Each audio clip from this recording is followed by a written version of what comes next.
Welcome to the polling station with Johnny Ward and William Kedjanyi. And today's special guest is Neil Channing, who is no doubt absolutely salivating over the prospect of our discussion on the polls, which show that Labour has taken the lead over the Conservatives for the first time in God knows when.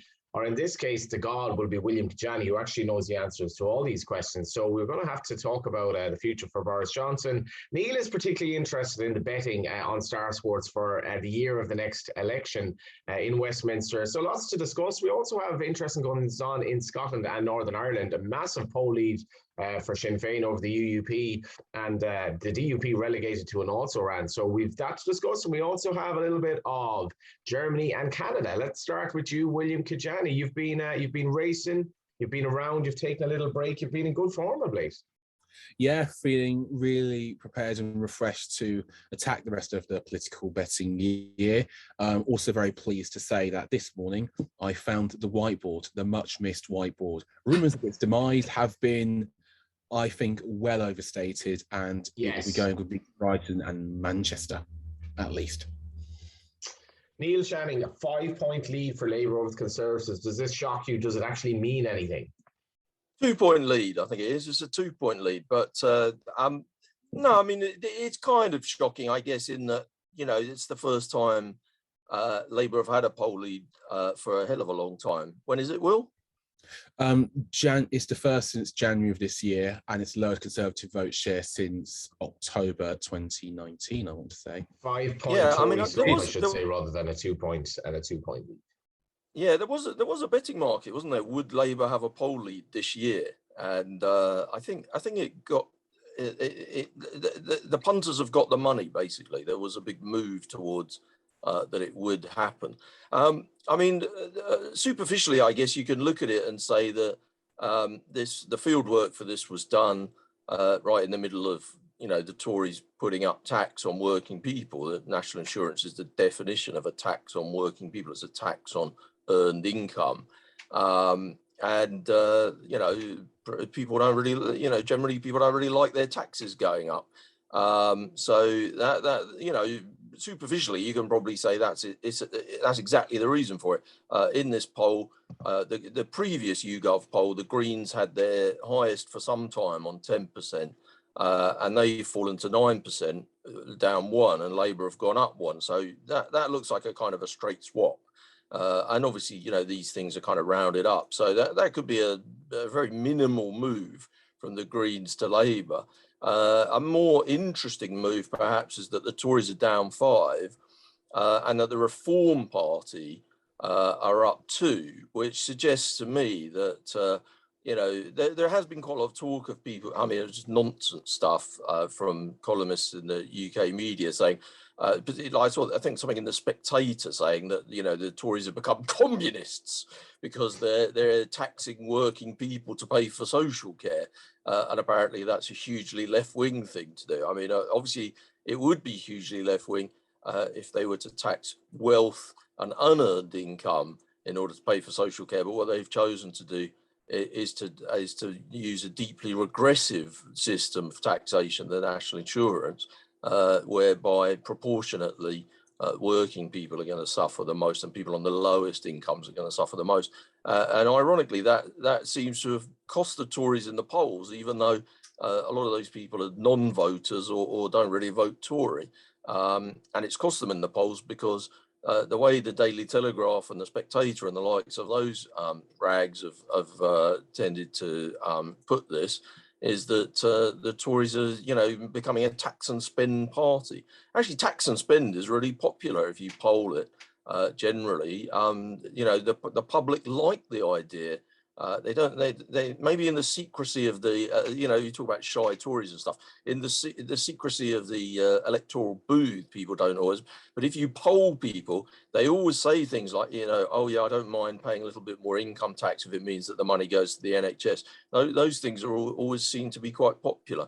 I don't know. I mean, there was some other polling this week showing that people over 65, which is essentially the Tory base, were very much in favour of the money, the burden all falling onto national insurance, which, funnily enough, because those people don't pay national insurance, largely. Indeed. Keir Starmer, the Tories are putting rich donors ahead of the public. The SNP, this regressive poll tax, and some very interesting articles about how this is distributed on a UK basis. Actually, as well, I've been reading in recent times. Boris Johnson says, William, we need to make the NHS investment now, but this does seem to have backfired essentially in the poll. It has done. Of course, it's worth waiting and seeing what happens in the next YouGov poll, and also seeing if it's mapped across other polling firms. We have seen Labour gain ground in little increments this year. There were a spate of polls where the gap, I think, became more of a 5% average. If you took it over a particular week, then the 8 or 9 it has been for most of the year. I think Neil gives a very good summation there. A couple of interesting trends that jumped out to me. Firstly, this hit, because of the way it's structured, and particularly in terms of the over and under 65 cutoff, is so broad that I think it has swept up some Tory voters. There are, I think, generally speaking, more Tory voters who would be put as working class in the social grades. I don't really like the social grades, but I'm using it as a broad example here. And more, I think, who are in those lower income bands, particularly as national insurance, I think, goes from 12 to 2. I think it's about 60 grand. So the Tories have managed to sweep up, or these plans are going to sweep up quite a few Tory voters there. And generally speaking, you know, whilst tax and spend is popular when you poll it, people don't like taxes. That's just sort of a hard and fast rule, tends to be. One of the things I'm looking out for here is how people feel about this over a long-term basis, because this is a big attempt to tackle what's been a really serious social care crisis for years and years, but it will take time because those problems are complicated, and you will not see an instant impact. It might even be that, say, if the next elections in 2023, it doesn't even kick in yet. These reforms don't kick in until 2023. People might take even longer to see an improvement in their care. And then, of course, you have the issue of this taking social care spending to, I think, broadly the same level as it was in 2010 in real terms. So it's a big push and a big gamble, and the Conservative sell of it will be that we've had a pandemic and the problem has to be tackled somehow, but people may not see it as working, and that's really important. And just another little micro thing I'm keeping an eye on, or a micro trend I'm keeping an eye on. This is one of a few really big problems for the government. They have managed to fudge their way through, partly because they are playing the politics on easy mode, but sooner rather than later, it appears, one of these policies or one of these decisions is going to impact the Tory base. And when it does happen, like it did for schools and universities last year, all hell can break loose. Well, metaphorically. By the way, just quickly, we talked purely about national insurance and the social care thing. Yeah. And just quickly on what you just said, of course, most of the money is going to go into plugging the gap into the NHS in the short term, certainly, and not much of it's actually going to. So the idea that this problem of social care is going to be dealt with by this is complete nonsense. Yeah, absolutely. But just a quick point in terms of the polling and talking about, you know, the Tory base. Of course, a lot of Tory voters are over 65, and they might say that actually this news about social care and the national insurance was not the big news of the week. The big news of the week from their point, maybe this was what caused the difference in the polling, was the dropping of the triple lock. You know, the pension triple lock has been abandoned, which is a clear manifesto pledge from both parties, actually. You know, it would have meant an 8% rise in pensions, and obviously this is not going to happen now. So you know, maybe that was the reason. We can't say for sure that the only reason that these polls have changed is because of national insurance. You could also say that maybe, you know, the way that the government's handled Afghanistan and talk about some kind of reshuffle, and Dominic Raab, you know, Gavin Williamson, they both had pretty hard couple of weeks, really. It hasn't been a great little 3-week period for the Tories, really, but it does culminate, obviously, in this social care situation. I think that's really, really well said, and I would agree with that, and particularly as also the polling on Afghanistan, right from the beginning of it becoming a story which went to front pages and bulletins here, had been really negative. across the whole country, especially with YouGov actually out of interest? Can I just actually, sorry, I know I spoke a lot and you're pretty desperate to get in, Johnny, and get us on to Canada or Ireland or something. But can I just quickly make a broader point?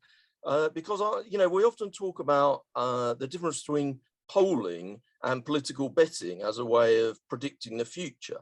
And obviously the polling is, to an extent, is like a whole collection of little bits of white noise. And then generally you start to see a pattern emerging. So one poll you can't necessarily, take too far. It was only about 10 days ago that we saw a poll where the Tories were, I think, 12 points ahead. So, to go from that to 2 behind is, you might just say these are outliers and you have to ignore them and you have to look at the broader picture. But what we can see, of course, is that on the betting, if you look at the market for most seats in the next election or whether each party will get a majority, they haven't moved by more than about 3 ticks in the last 2 weeks. So, effectively the betting market, which is obviously is not very liquid because the election's some way away and maybe people don't want to tie their money up, but it's not like people have seen that poll, and we're recording this, less than 24 hours since that YouGov poll came out. Yeah, well, if you look at it has literally not moved at all. And of course, the question that's asked in that YouGov poll, the question that's asked in that YouGov poll is if there was a general election tomorrow, which way would you vote? Well, of course, there isn't going to be a general election tomorrow. And what the betting market knows is when there is a general election, all of this stuff could have easily been long forgotten about the social care. The Tories could have a new leader. Very likely, quite possible. Governments do tend to, in their electoral cycle, do the unpopular stuff in the second year and then kind of, chuck in a couple of tax rebates a year before the election. And I don't really see why this should necessarily be any different. Just on that election, 7-4, 2023, 8-15, 2024 or later. I'm still a fan of 2023. I mean, at the end of the day, the most important reason I think it could be 2023 is because the boundary changes. If they are going to pass the legislation about the boundary changes, which gives a huge advantage to the Conservatives, another markets don't get carried away by these polls because they know that the boundary changes are coming in. But if the election's fought in 2023, it'll be fought on the current boundaries. So it makes it much easier for all parts of that. Well, obviously Labour will probably vote against the boundary changes, but for all parts of the Tory party to vote in favour of the boundary changes, because none of the MPs will be voting to put themselves out of a job. The second thing is that, is being widely briefed to the Spectator, the Tory MPs have been told to prepare themselves for a 2023 election. And I think, the incumbent government always has an advantage in that they can, even though we have this Fixed Terms Parliament Act, it doesn't really work. And you can pick when the election is and pick it at the most advantageous time. Obviously, we don't know what the polling is going to do in early 2023 or late 22. But I just feel like normally you want to, if things are going quite well for you, as ridiculous as it sounds, 130,000 people have died in the COVID and, the economy's tanked because of it, and huge unemployment. But the Tories seem to get away with all of that. And actually the economy's recovering better than predicted. We've got leeway on the OBR forecast of £20 billion for this quarter. I feel like, there's a chance that we get a post-pandemic recovery in the economy, and people forget, the bad times. I can see the Tories thinking, well, we might as well come in quickly and do it then. I think 7-4 is a really good price. Neil, you asked about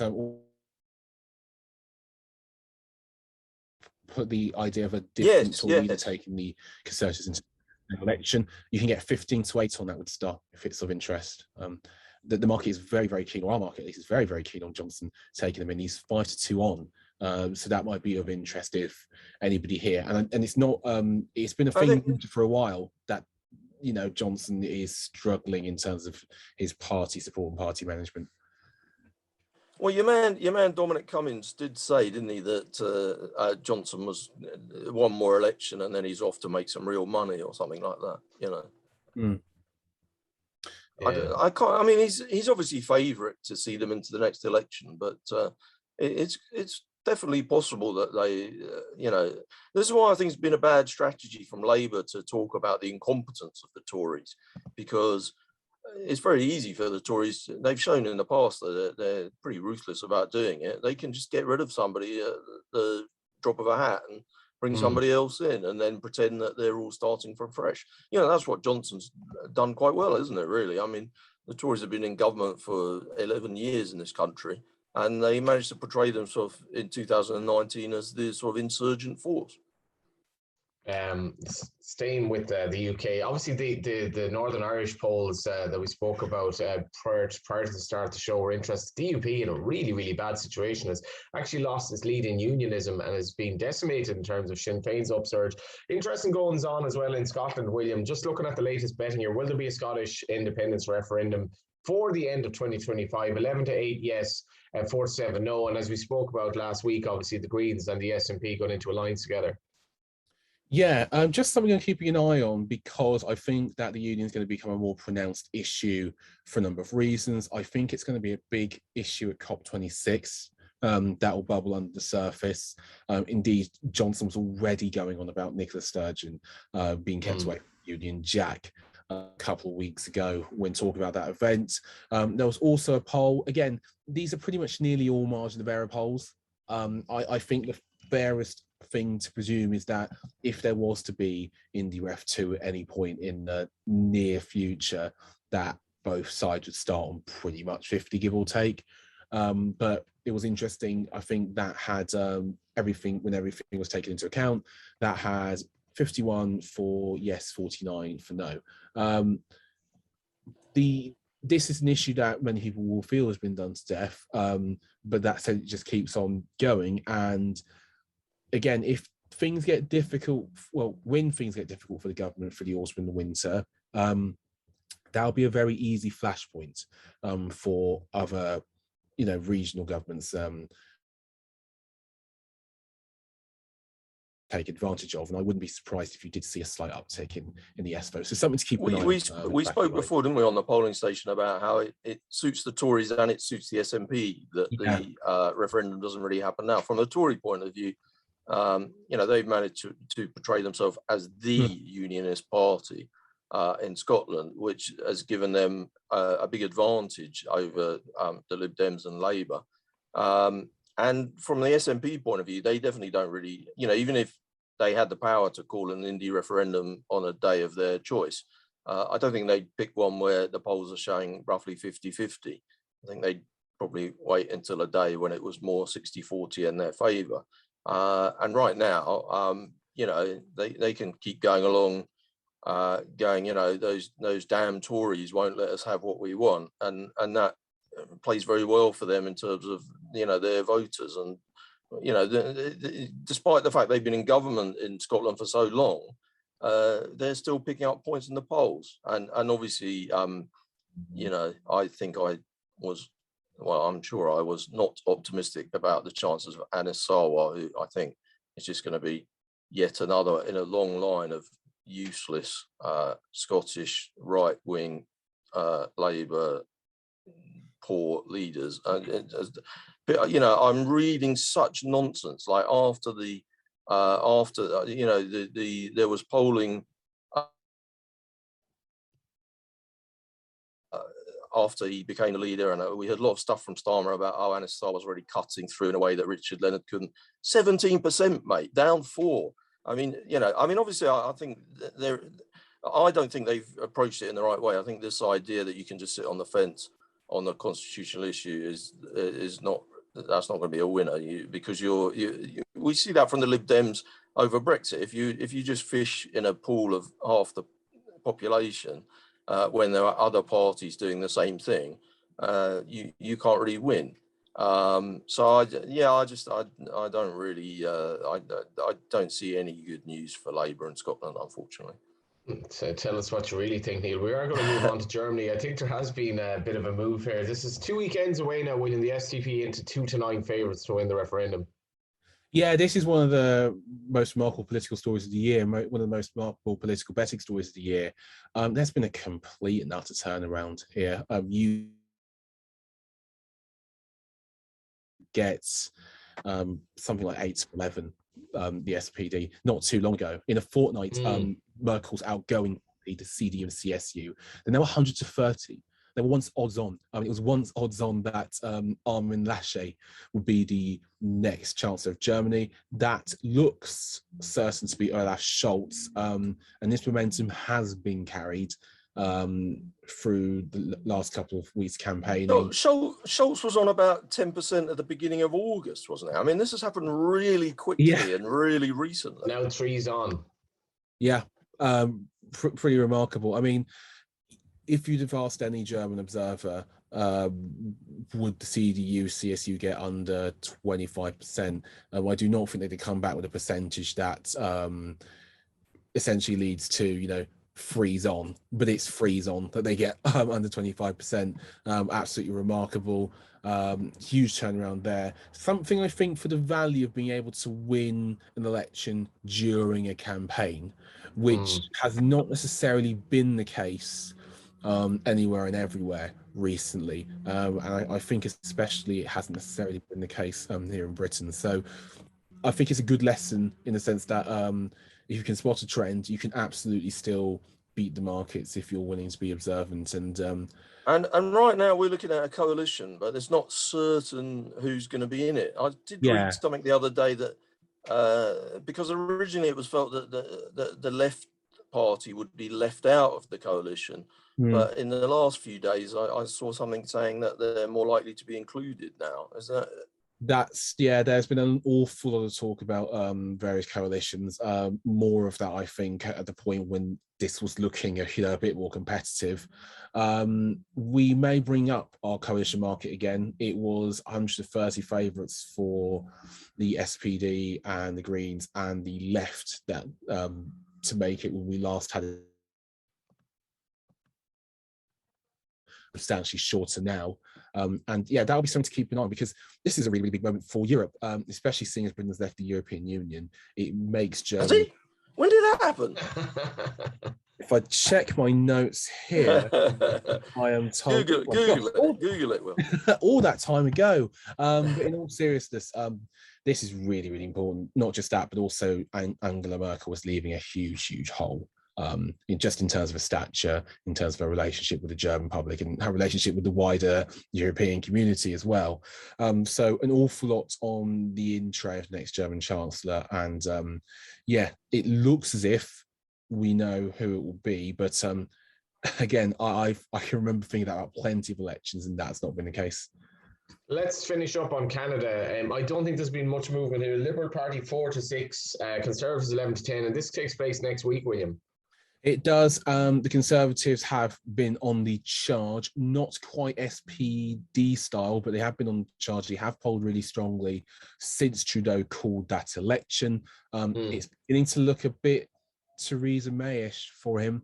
We haven't seen much from Liberals, and the Conservatives, they'll need to pull ahead a bit further, I think, to win the most seats, but at 11-10, it is eye-catching now, certainly, and I am very much thinking of going in that direction with the Canadian election. Before we finish up, Neil, what are you looking forward to politically over the next, for the rest of the year, I guess? Oh gosh, you've put me on the spot. I'm always looking forward to buy. So we haven't heard anything yet because there's a couple of potential by-election situations where we're waiting for legal things to unwind or whatever. There's a Tory MP in Delin who's currently not in the parliamentary party due to various things, and there's a Tory MP in Wakefield who's got some legal issues at the moment, and both of those could lead to really interesting by-elections. Wakefield, the seat formerly of Mary Cray. For Labour, she was there for quite a long time, so obviously a red wall seat. It fell in 2019 to the Tories, and I had a Brexit Party vote there in the past. So I'm quite interested in that. Delyn is interesting. That's the north east of Wales. That whole kind of corridor of part of the Red Wall. There's like 5 seats there that all were formerly Tory, and some of them fell to the Labour Party. Sorry, were formerly Labour, and 4 of them fell to the Tory Party, and Delyn was one of those. But Delyn in the Welsh Assembly elections went quite strongly towards Labour. So I think that would be a really interesting betting heat. So yeah, I guess that sounds really anarchy, doesn't it? I'm really looking forward to 2 potential by-elections that haven't even been called yet, because in places that most people couldn't pick out on the map. But that is basically the sort of thing. That's the sort of thing that quickens my heartbeat. And you are a slow staying chaser, William. It's been great having him on. It has absolutely been wonderful having him on, and hopefully we'll see him again in the near future. Thanks for your time, guys, and obviously thanks for watching and listening. Canada next week, Germany the week after, and who knows what's next for Boris and the Tories and Labour Party. We'll be back next week.